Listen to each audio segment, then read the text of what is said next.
कहानी की शुरुआत होती है एक घने जंगल को दिखाते हुए। एक आदमी पागलों की तरह भाग रहा था, इस उम्मीद में कि शायद उसे इस जंगल से भाग निकलने का कोई रास्ता मिल जाए। लेकिन ये जंगल इतना घना था कि यहाँ से बाहर जाने का कोई रास्ता नहीं नजर आ रहा था। यह आदमी सूरज को देखते हुए आगे बढ़ता है, लेकिन अब सूरज भी धीरे धीरे ढल रहा था। मगर इस आदमी ने भागना नहीं छोड़ा। भागते भागते एक पॉइंट आया जहाँ एक बोर्ड पर लिखा हुआ था पॉइंट ऑफ नो रिटर्न, यानी वहां से कोई वापस नहीं जा सकता। साथ ही इस बोर्ड पर नंबर 108B लिखा हुआ था। ये देखकर वो और भी ज्यादा परेशान हो जाता है। धीरे धीरे अंधेरा और बढ़ने लगा और पूरे जंगल में एक अजीब सा खौफ फैल गया। तभी अचानक एकदम से सारे परिंदे उड़कर वहां से चले जाते हैं। इस आदमी के कई मील के सफर के बाद भी उसे पूरे जंगल में कोई भी एक जंगली जानवर नहीं दिखाई दिया। न जाने ऐसा क्या था जिसे जंगली जानवर भी डर रहे थे। डर के मारे वह आदमी और भी तेजी से भागने लगा, लेकिन कई घंटों का सफर करने के बाद वह आदमी अचानक एक जगह पर आकर रुक गया और उसके चेहरे पर मायूसी छा गई, क्योंकि उसके सामने वही 108 नंबर वाला साइन बोर्ड था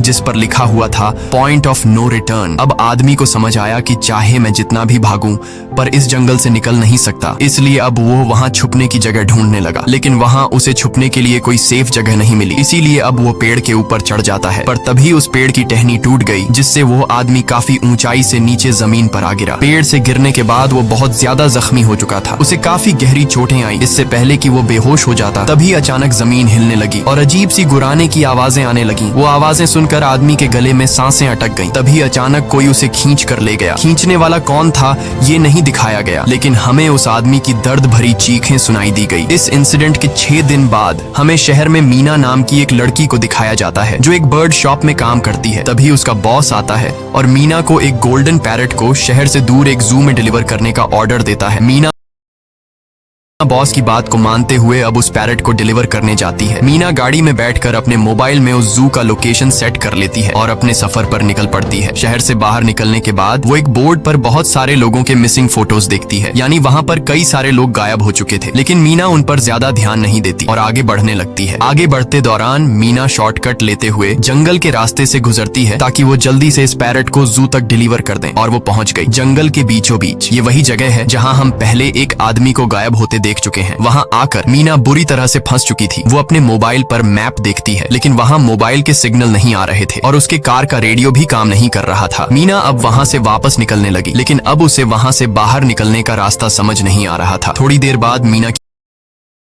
की गाड़ी भी खराब हो गई। मीना गाड़ी से बाहर निकलती है और उसे सामने लगा हुआ वही पॉइंट ऑफ नो रिटर्न वाला बोर्ड दिखाई देता है। मीना को कुछ समझ नहीं आता, इसीलिए वो पैरट के पिंजरे को हाथ में लेकर आसपास मदद ढूंढने आगे चली जाती है, लेकिन वहां आसपास किसी भी मदद का नामो निशान तक नहीं था। उसके बाद वो वापस उस जगह पर लौट आती है जहां उसने अपनी गाड़ी खड़ी की थी, लेकिन वहां से उसकी गाड़ी गायब हो चुकी थी। ये देखकर वो बहुत ज्यादा परेशान हुई। उसे लगा कि शायद वो उस जगह पर नहीं आई है जहां उसकी गाड़ी खड़ी थी, बल्कि ये किसी दूसरी जगह पर आ गई है और उसकी गाड़ी कहीं दूसरी जगह में खड़ी है, क्योंकि इस जंगल का हर एक पॉइंट एक ही जैसा दिखाई दे रहा था। अब अंधेरा भी गहरा होता जा रहा था। एकदम से पहले की तरह ही सभी परिंदे इन पेड़ों से उड़ जाते हैं। मीना को अब डर लगने लगा था, क्योंकि जमीन भी जोर जोर से हिल रही थी। मीना को वहां आसपास किसी के होने का एहसास होता है। तभी अचानक मीना को दूर किसी का साया नजर आया। मीना भागते हुए उसके पीछे आई, पर उसे वहां कोई भी नहीं मिला। तभी अचानक मीना को एक बूढ़ी औरत भागते हुए दिखाई दी। मीना भी दौड़कर उसका पीछा करने लगी। वो उससे मदद मांग रही थी, लेकिन वो औरत रुकती नहीं, तेजी से भागती रहती है। एक बार फिर मीना इस बूढ़ी औरत का पीछा करती है। अचानक वो बूढ़ी औरत फिर से गायब हो गई। मीना जब उसे ढूंढते हुए और आगे बढ़ी तो उसे दूर जंगल में एक बड़ा सा कमरा दिखाई दिया। वो बूढ़ी औरत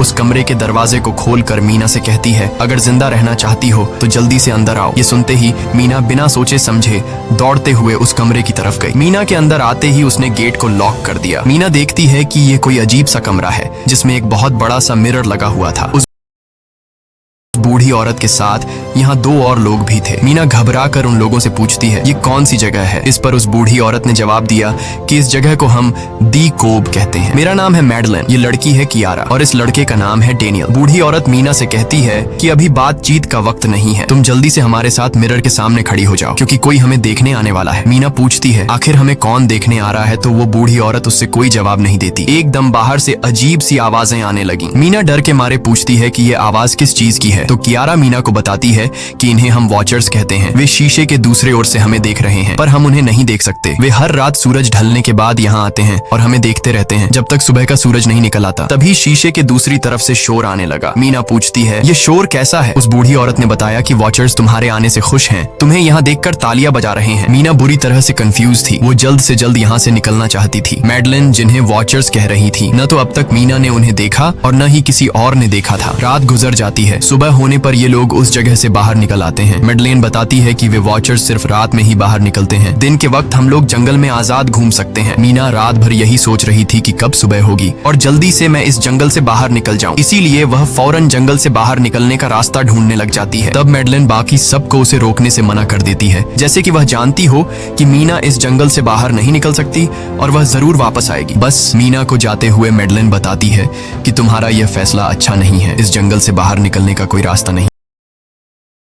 रात होने से पहले हमें इस घर में वापस आना पड़ता है। अगर तुम लेट हो गई तो तुम अपनी जान से हाथ धो बैठोगी। मीना किसी की बात नहीं सुनती और अपने पैरट को लेते हुए तेजी से आगे बढ़ती है। थोड़ा सा आगे बढ़ने पर उसे वहीं पॉइंट ऑफ नो रिटर्न वाला साइन दिखाई देता है। उसे देखकर वो घबरा तो गई, लेकिन उसने हिम्मत नहीं हारी और सूरज को देखकर सूरज की डायरेक्शन में आगे बढ़ती रही, पर जंगल से निकलने में कामयाब नहीं हो सकी। आगे चलकर रास्ता ही खत्म हो गया। मीना ने देखा कि वो एक पहाड़ के टॉप पर खड़ी है, जहाँ से आगे दूर दूर तक जंगल के सिवा कुछ भी नहीं था। इसीलिए वो मायूस होकर नीचे बैठ जाती है। तभी अचानक उसके कंधे पर किसी ने हाथ रखा। वो डर गई और जब उसने पीछे मुड़कर देखा तो वो बूढ़ी औरत मैडलिन थी। यहाँ मैडलिन उसे हौसला देती है और कहती है कि सिर्फ तुम ही नहीं जिसने यहाँ से निकलने की कोशिश की और हार गई। हम भी तुम्हारी तरह ही हार कर यहाँ रुके हैं। यहाँ से बाहर निकलने का कोई रास्ता नहीं। चलो मैं तुम्हें कुछ दिखाती हूँ। मैडलिन मीना को जंगल की तरफ लेकर जाती है। मैडलिन मीना से कहती है, ये जंगल एक शिकारी है और हम सब उसका शिकार। अगर जिंदा रहना चाहती हो तो हमारे साथ ही रहो। मैडलिन उसे पॉइंट ऑफ नो रिटर्न वाले काफी सारे साइन बोर्ड दिखाती है, जो कि जंगल के चारों तरफ गोल घेरे में लगे थे और उनके बीच में था उनका कमरा। मैडलिन बताती है कि ये हमारे घर से आधे दिन के फासले पर लगे हैं। अगर इसे आगे गई तो वापस लौटना मुश्किल हो जाएगा, इसलिए कभी भी यह तुम्हें नजर आए तो तुम इन्हें इग्नोर मत करना। मीना पूछती है, ये सब किसने बनाया? तो वो जवाब देती है, ये एक प्रोफेसर ने बनाया है, लेकिन अब तक उसे किसी ने देखा नहीं है। अब रात हो जाती है। ये लोग वापस उस घर के अंदर आ जाते हैं। हर रात वॉचर्स उन्हें देखने के लिए आते थे। आज कियारा नामी लड़की उनके सामने डांस करती है और कहती है ये सब उन्हें पसंद है। ऐसा नहीं था कि इन चारों को हर रात वॉचर्स के सामने खड़ा ही रहना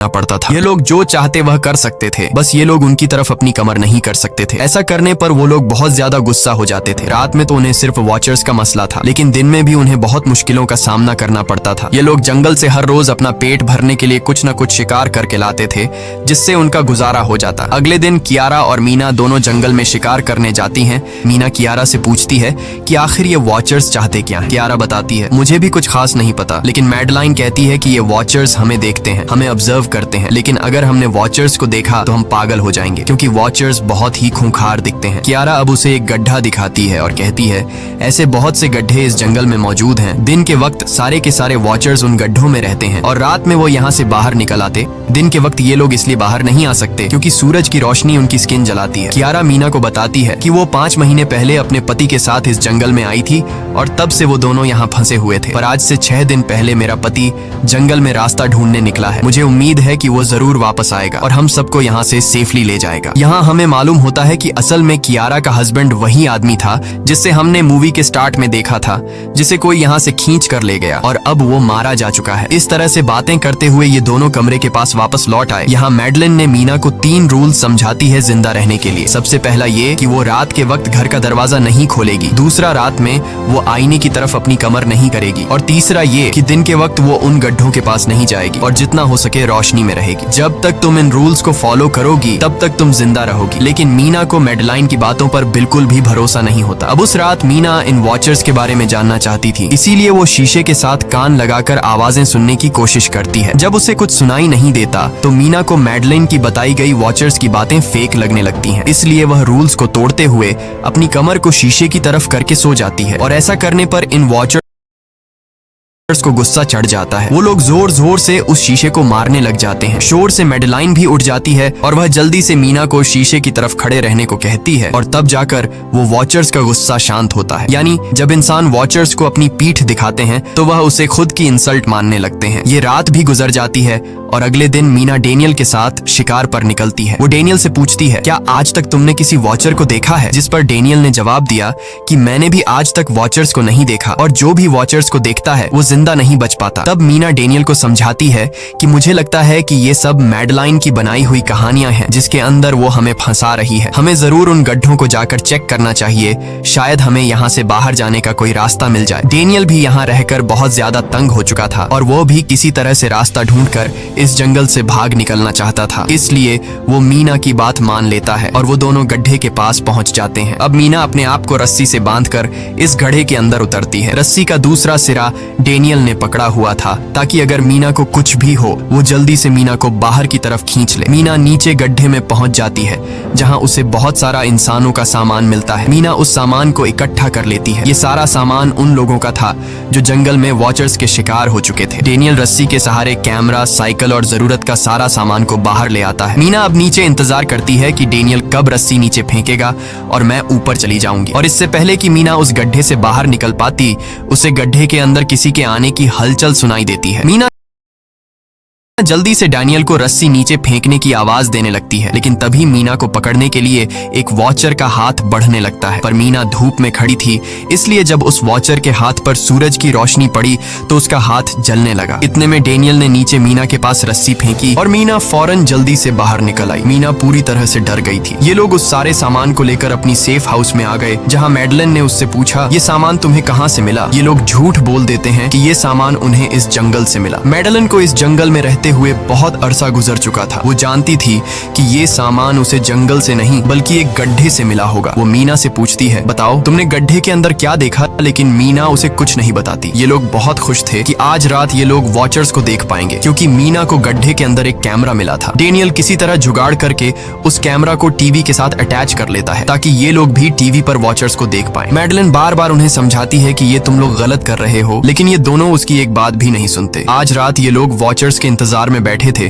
ताकि उन्हें वो देख पाए, लेकिन काफी रात होने के बावजूद भी आज कोई वॉचर उन्हें देखने नहीं आया और अब कुछ देर बाद उनके साथ कुछ अजीब सा होने वाला था। ये लोग बातचीत में मसरूफ थे कि तभी उनका दरवाजा खटखटाया जाता है, यानी दरवाजे पर किसी ने दस्तक दी। उन्होंने जल्दी से टीवी की तरफ देखा तो वहां उन्हें इंसानी टांगे दिखाई दे रही थीं। बाहर जो कोई भी था वो कियारा के हस्बैंड की आवाज में बात कर रहा था और वो जल्दी से दरवाजा खोलने को कह रहा था। कियारा को लगा कि जरूर उसका हस्बैंड यहाँ से बाहर निकलने का रास्ता ढूंढ आया है। वो जल्दी से उठकर दरवाजा खोलने के लिए जाती है, लेकिन मैडलिन बीच में आकर दरवाजा खोलने नहीं देती। वो कहती है कि मैं जानती हूँ बाहर तुम्हारा हस्बैंड नहीं है, क्योंकि मैडलिन जानती थी कि रात के इस अंधेरे में कोई भी इंसान इस कमरे तक नहीं पहुंच सकता। लेकिन कियारा को मैडलिन की बातों पर यकीन नहीं होता और वो दरवाजा खोलने की कोशिश करती है, जिसके बाद मैडलिन कियारा से कहती है कि वो तुम्हें फंसा रहा है, तुम उसका इम्तिहान ले लो, तुम उसे कोई ऐसी बात पूछो जिसके बारे में सिर्फ तुम या तुम्हारा हस्बैंड जानता हो। कियारा बाहर खड़े हुए इंसान से एक किताब के बारे में सवाल करती है जिसके बारे में उसे पता होना चाहिए था, लेकिन जब बाहर खड़ा हुआ इंसान कोई जवाब नहीं देता तो ये समझ जाते हैं कि ये वॉचर ही है। ये लोग जब दरवाजा नहीं खोलते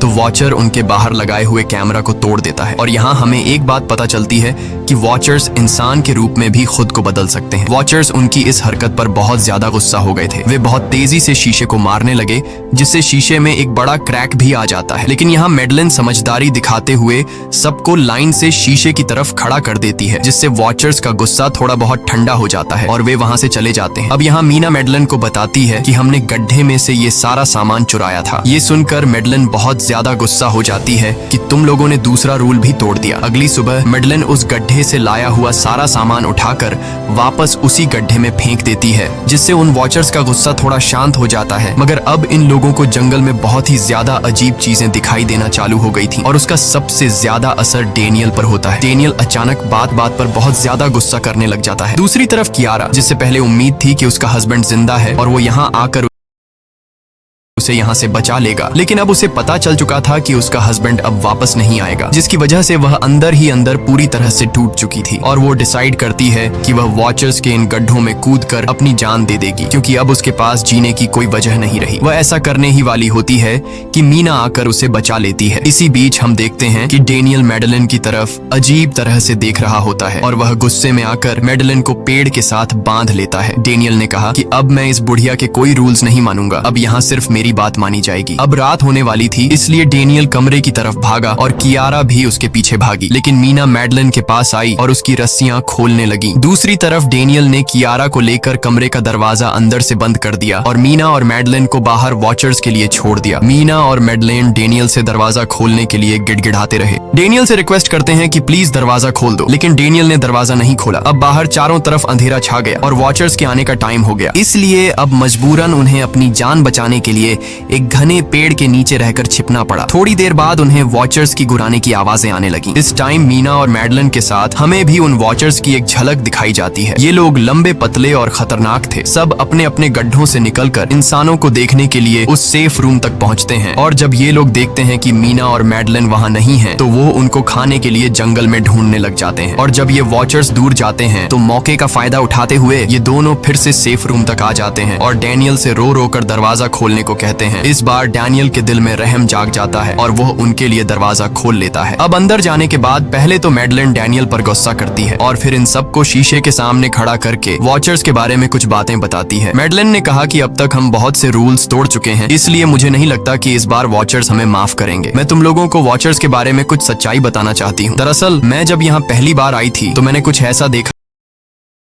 जिससे मेरे होश उड़ गए। मैंने अपना ही एक डुप्लीकेट देखा। असल में वो एक वॉचर था जो मेरा रूप लेने की कोशिश कर रहा था। हालांकि उसकी आंखें और बाल बिल्कुल परफेक्ट नहीं थे। मीना ने पूछा कि आखिर ये वॉचर्स हैं क्या चीज, जिस पर मैडलिन ने जवाब दिया कि ये सारे क्रीचर्स फेरीज हैं जो किसी जमाने में इंसानों के साथ मिलकर रहते थे। फेरीज पंखों वाले एक जादुई जीव थे, लेकिन वक्त गुजरने के साथ इंसानों को फेरीज की शक्तियों से डर लगने लगा, इसीलिए इंसानों ने फेरीज को खत्म करने का सोचा। इंसानों की तादाद ज्यादा थी, इसलिए फेरीज इंसानों का मुकाबला नहीं कर पाए। इंसानों ने इन फेरीज को जंगल में एक बहुत बड़े गड्ढे के अंदर कैद कर लिया और उन्हें श्राप से हमेशा हमेशा के लिए इस गड्ढे में बंद कर दिया। उसके बाद फेरीज कई 100 सालों तक उस गड्ढे में कैद रहे, लेकिन फिर वक्त के साथ उन्होंने जमीन के अंदर खुदाई करके निकलने के रास्ते बना लिए। आज वही फेरीज वॉचर्स के रूप में गड्ढों से निकलकर हमारे सामने आते हैं। हालांकि कई 100 सालों तक जमीन के अंदर रहने की वजह से उन्होंने अपने पंख और जादुई शक्तियां खो दी और साथ ही उन्हें सूरज की रोशनी से तकलीफ होने लगी, लेकिन अब भी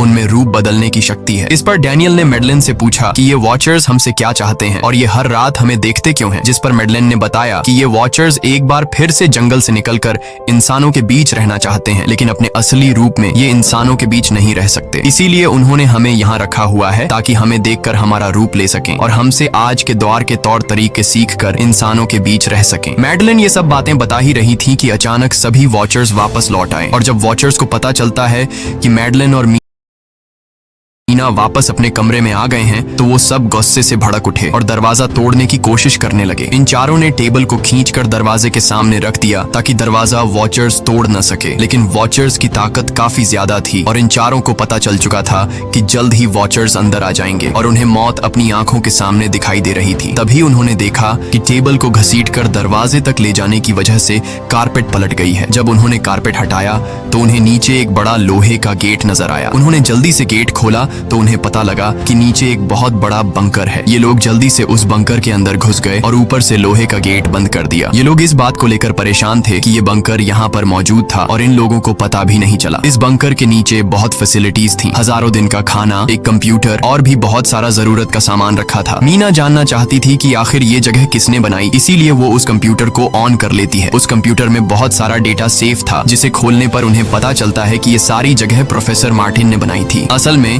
प्रोफेसर को इन क्रीचर्स के बारे में पता था। वो इन वॉचर्स पर रिसर्च करना चाहता था, इसीलिए उसने ये बंकर बनाया था। पैसों का लालच देकर वो दूसरे इंसानों को काम के लिए यहाँ लेकर आता था और रात के वक्त मजदूरों को ऊपर कमरे में छोड़कर खुद यहाँ आकर छुप जाता था और वो वॉचर्स फिर उन इंसानों को खा जाया करते थे। अगली वीडियो में डॉक्टर मार्टिन बताते हैं कि उनकी रिसर्च के दौरान उन्हें एक सबसे अलग फेरी मिली जो रोशनी में भी उन गड्ढों से बाहर आ सकती थी। डॉक्टर बताता है कि उस वॉचर ने एक बच्ची का बिल्कुल परफेक्ट रूप ले लिया था जिसे कोई पहचान नहीं सकता था। वो बहुत अच्छी थी। उसने डॉक्टर मार्टिन को मारा नहीं। डॉक्टर मार्टिन उसे यहाँ ले आया। तभी प्रोफेसर ने कैमरा को दूसरी तरफ मोड़ा। तब उन्होंने देखा कि प्रोफेसर ने उस छोटी सी बच्ची के रूप में आए वो क्रीचर को पिंजरे में कैद कर लिया है। पता नहीं डॉक्टर उसके साथ कौन सा एक्सपेरिमेंट करने वाला था। उस कंप्यूटर में बहुत सी वीडियोस थी और हर वीडियो में कुछ न कुछ बताया हुआ था। मीना बस ये जानना चाहती थी कि आखिर में क्या हुआ, इसीलिए वो सबसे आखिरी वीडियो प्ले करती है जिसमें वह देखती है कि प्रोफेसर खुद को और उस फेरी को मारने वाले हैं। मरने से पहले वह इस जंगल में फंसे हुए लोगों लोगों के लिए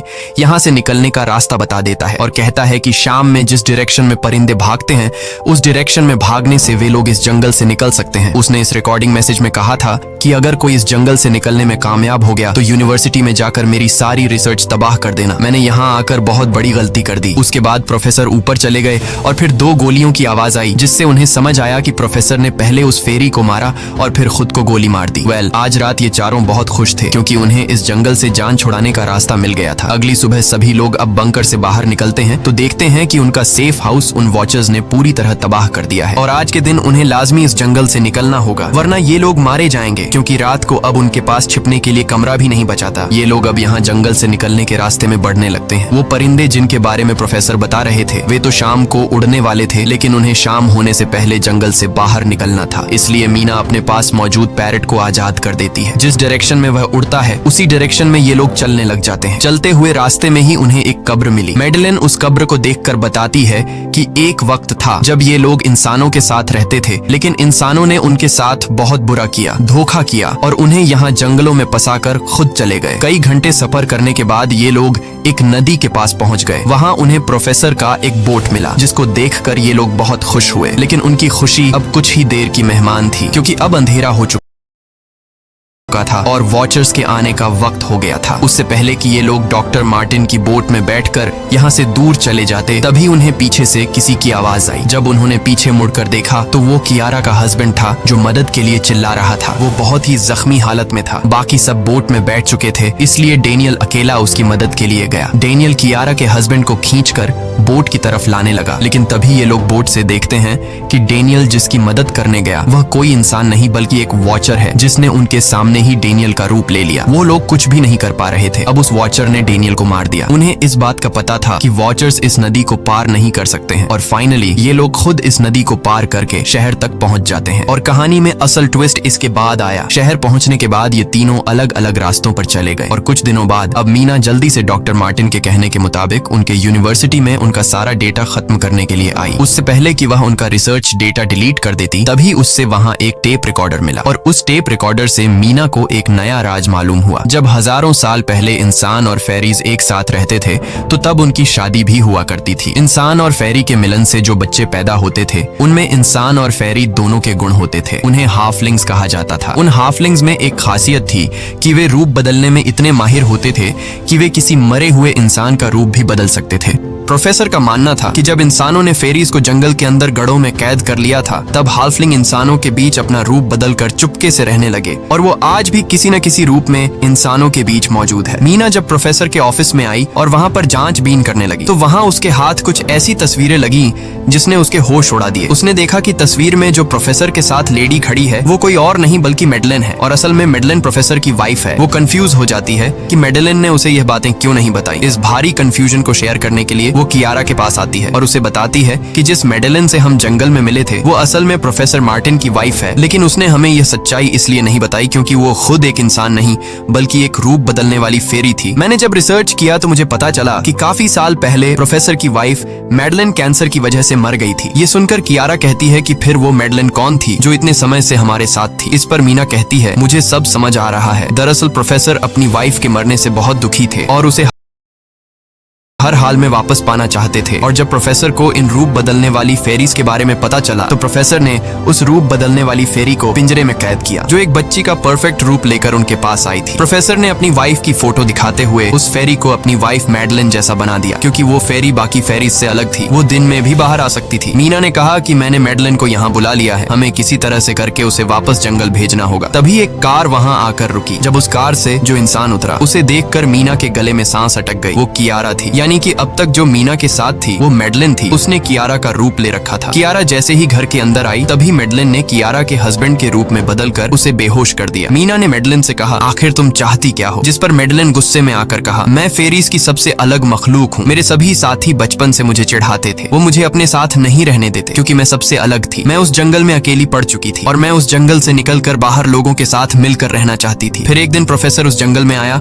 उसने मुझे पिंजरे में कैद कर लिया। उसने मुझसे कहा कि अगर मैं उसकी वाइफ का रूप ले लूं तो वह मुझे जंगल से बाहर ले जाएगा। मैंने उसकी बात मान ली। प्रोफेसर ने मुझे मेडेलिन की सारी बातें सिखाई और बाद में उस धोखेबाज प्रोफेसर ने मुझे मारने की कोशिश की, लेकिन उससे पहले कि वो मुझे मार पाता मैंने उसे ही मार डाला। तुम इंसान कभी भी भरोसे के लायक नहीं थे और न ही रहोगे। अब तुम भी मेरी सच्चाई जान चुकी हो, इसलिए तुम्हें भी मरना होगा और तुम्हें मारने के बाद मैं तुम्हारे रूप में इंसानों के बीच रहूंगी। यह कहकर मेडेलिन ने मीना का रूप ले लिया और उसका गला दबाकर उसे मारने लगी। तब मीना ने मेडेलिन से कहा कि क्या प्रोफेसर ने तुमसे यह नहीं कहा कि तुम क्यों दिन में निकल सकती हो? असल में तुम हाइब्रिड हो, आधी इंसान और आधी फेरी, इसीलिए तुम इंसानों और फेरीज के बीच रह सकती हो। मुझे पता है कि दुनिया में अकेला रहना कैसा होता है, लेकिन तुम अकेली हाफलिंग नहीं हो। तुम्हारे जैसे और भी हाफलिंग्स हैं जो किसी न किसी रूप में इंसानों के बीच रह रहे हैं। इस सच्चाई का पता चलते ही मेडेलिन का शरीर अचानक अपने असली रूप में आने लगा। देखते ही देखते उसके पंख निकल आए, जिसके बाद वो मीना को यहीं पर छोड़कर यहाँ से उड़ जाती है। इसके बाद कुछ हफ्तों के बाद का सीन दिखाया जाता है, जहाँ मीना अपनी सिस्टर के साथ रहने लगी है। उसने अपनी सिस्टर को बताया